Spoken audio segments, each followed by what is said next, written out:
Hey there, Internet Explorers. Have you ever felt like your phone is listening to you? Like you talk about needing new shoes and bam, shoe ads everywhere. It's not magic, folks, it's web mining. Imagine a digital detective constantly watching, analyzing and learning your every move online. That's web mining in a nutshell, the process of extracting useful information from websites and web activities. Now, before you grab your tinfoil hats, let's break it down. This isn't some creepy stalker situation, or at least not always. Web mining helps businesses understand what you, the user, want. It's how websites personalize your experience, recommend products, and even filter out spam. Sounds pretty cool, right? Well, hold on, because like any powerful tool, it has its downsides too. We'll get to those later. So how does this whole web mining thing actually work? It's all about data, my friends. Every time you click a link, buy something online, or even just browse a website, you leave behind a trail of digital breadcrumbs. This is your digital footprint, and web mining tools are like bloodhounds, sniffing it out and piecing together your online behavior. They collect data on what websites you visit, what you search for, how long you stay on a page, and even what you click on. This data is then analyzed to identify patterns, trends, and ultimately your preferences and interests. Think of it like a giant puzzle. Each piece of data is like a puzzle piece, and web mining puts all those pieces together to create a complete picture of you, the user. Now, let's talk about the big bucks, advertising and e-commerce. This is where web mining really shines. Remember those shoe ads I mentioned earlier? That's web mining in action. Advertisers use your data to target you with ads that are most likely to grab your attention.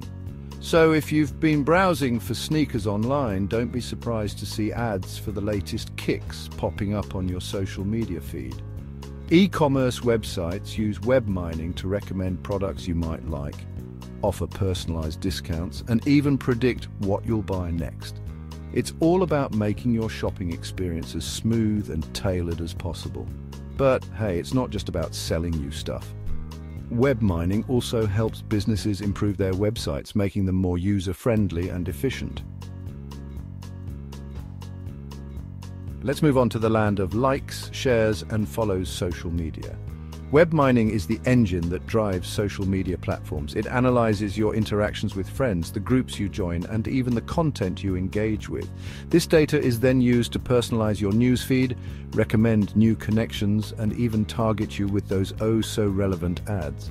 But here's the thing about social media and web mining: it can be a double-edged sword.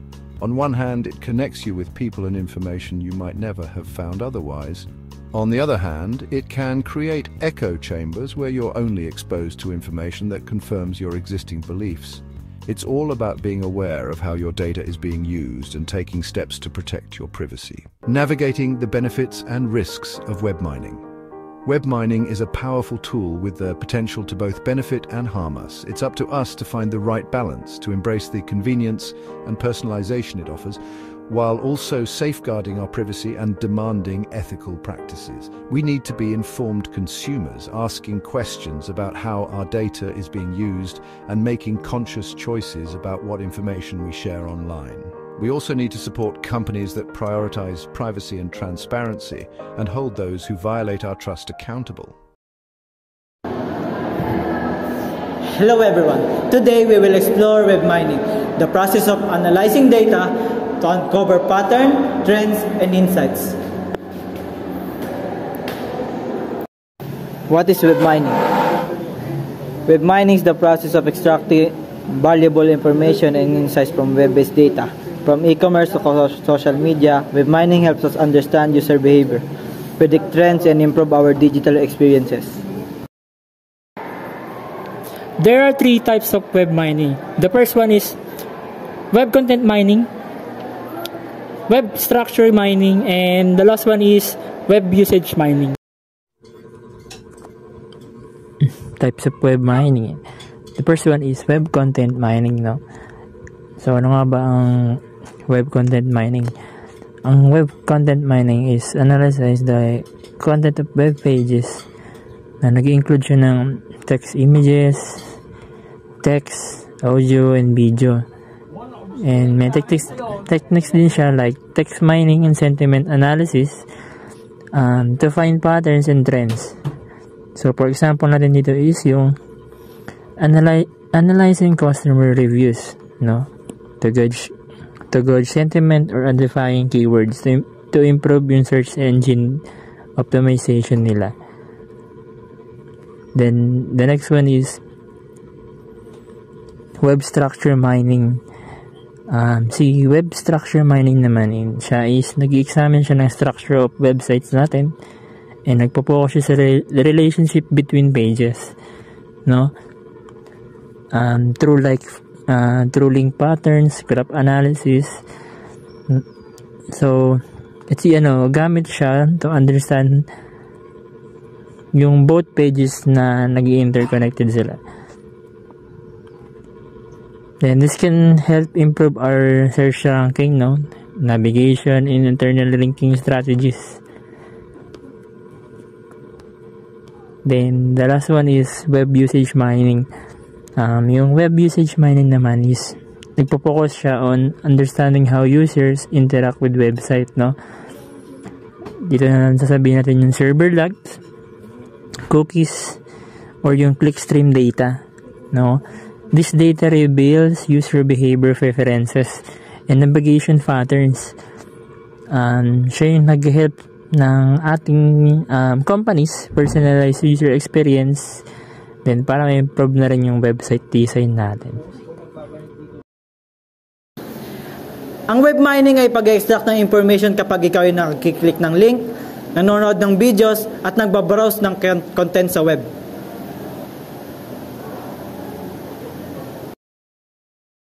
There are several benefits of web mining. 1. To improve personalization. 2. For better decision making. 3. For enhanced advertisement and marketing. And 4. For competitive advantages.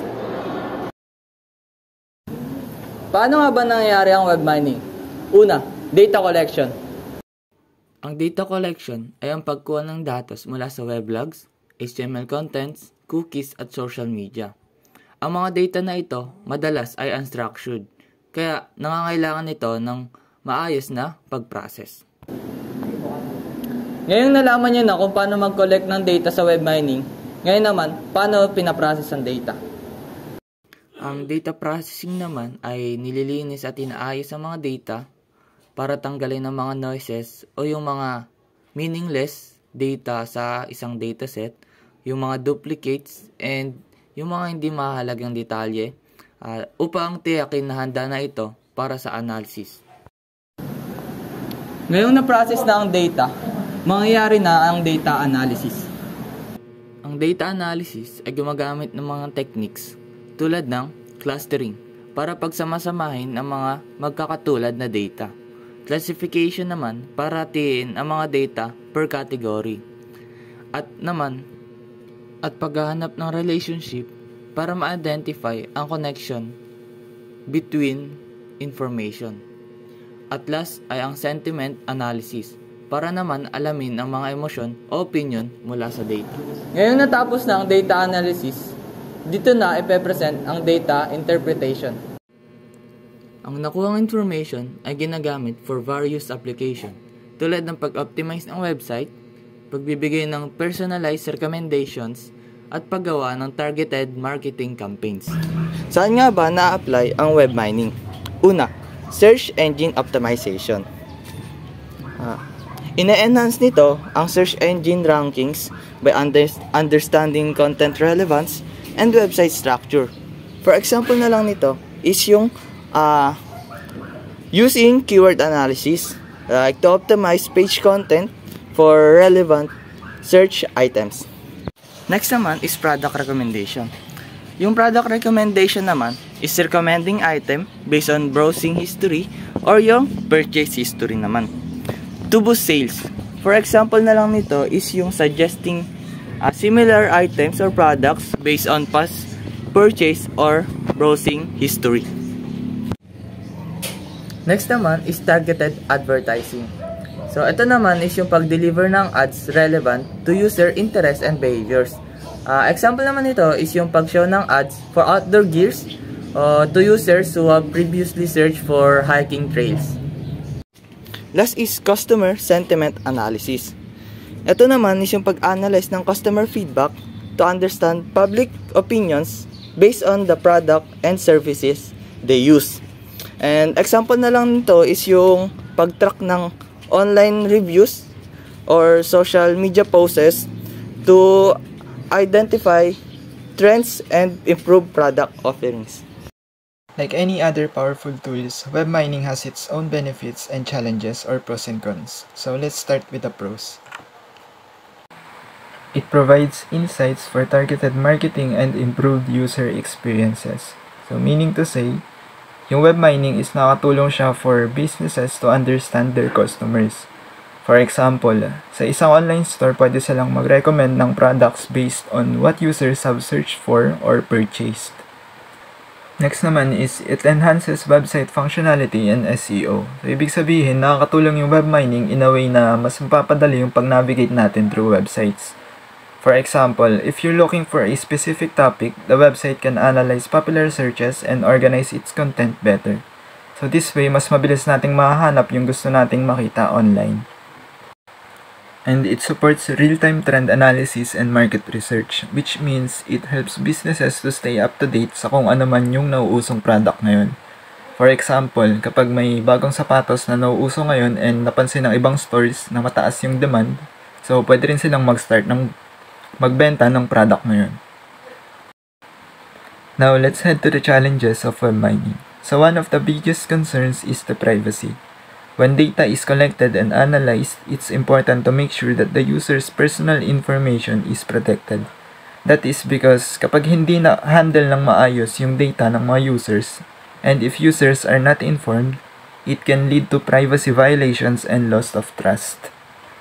Another challenge is the complexity of the data. Web data often needs to be cleaned and organized, which can be time-consuming and requires special tools. For example, sa isang company, pwede silang mag-collect ng customer feedbacks, but turning that into useful insights can be a challenging task. And lastly, there's the issue of cybersecurity. When handling sensitive data, strong security is a must. So kapag hindi ka daw nag-implement ng proper security sa website mo, there's a possible risk of data breaches or hacking. So, let's proceed to web mining in action. So, sa web mining in action, may tatlo tayo dito, which is e-commerce, social media, and search engines. So, sa e-commerce muna tayo. So, sa e-commerce, may tatlo ako dito mabibigay. So, recommending products, web, and targeting ads, and improving product quality. So, sa recommending products naman is madali lang dito. Ina-analyze lang naman nila yung mga browsing and purchasing history ng user. So for example dito is yung user is hinaharap niya yung mga more on electronics. So yung system na yun magsasuggest ng related doon, which is mga gadgets and accessories. So sa next naman sa targeting ads, ina-analyze lang dito yung mga demographic, behavior, and interest. For example, dito yung mga katulad ko, maghahanap pa ako ng sneakers. So, mag-show sila ng mga ads more on athletic brands. Next naman is yung improving product quality. So, sa improving product quality, ito lang naman yung mga reviews na mga identify nila yung mga product, which is yung product, strengths and weaknesses. So, sa mga product na yon, mga reviews ng mga user is nag-i-improve sila ng mga offerings based on customer feedbacks. So, next naman, sa web mining action is yung social media, yung pangalawa. So, sa social media, may tatlo rin tayo dito. So, identifying trending topics, analyzing user sentiments, and targeting advertising campaigns. So, sa identifying trending topics, ito lang naman yung mga yung mga topics na nagtitrend, which is yung tia-track nila yung mga hashtags, keywords, and post frequencies to highlight popular topics or events. So, pangalawa naman is yung analyzing user sentiments. Sa analyzing user sentiments is yung ina-analyze dito yung mga comments and post of reviews na pang public opinions about brands, products, and events. Na nakakatulong to sa company na maintindihan yung reputation and improve engagement strategies. So, next is yung targeting advertising campaigns.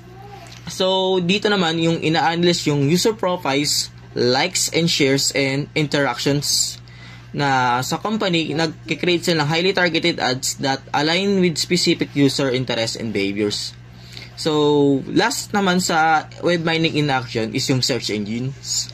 So, may tato rin din tayo dito, syempre. So, understanding user search patterns, improving search results, detecting and combating spam. So, understanding user search pattern tayo dito is yung sa web usage mining is nakakatulong yung search engines like sa Google or Bing na ina-address dito yung user phrase queries like yung take on results and interact with content. So, next naman yung improving search results. Yung improving search results, by understanding user intent, search engines rank results more effectively, provides users with the most relevant informations. So, next naman yung detecting and combating spam. Web structure and content mining identify the filter spam website, analyzing patterns and keywords and other specific behavior. So, let's proceed to the last topic of web mining. So, the future of web mining. So, the meaning of future, most advanced, diba? So, the future is ng web mining, nagka-continuous evolving. So, yung mga tulad nito yung mga advancements na mga machine learning and natural language processing and data analytics. So, sa dami ng mga web datas, no, magiging mas mahalaga ang mga web mining sa pag-unawa ng user behavior or mas nakakagamit ito. And dahil doon, mas nag-a-adapt yung mga machine natin sa mga pagkuha ng mga insights, ba? Mga feedbacks and mga demographic profiles ng mga users. So, dahil doon, nag-i-innovate yung mga various fields ng ating mga machine. So, thank you.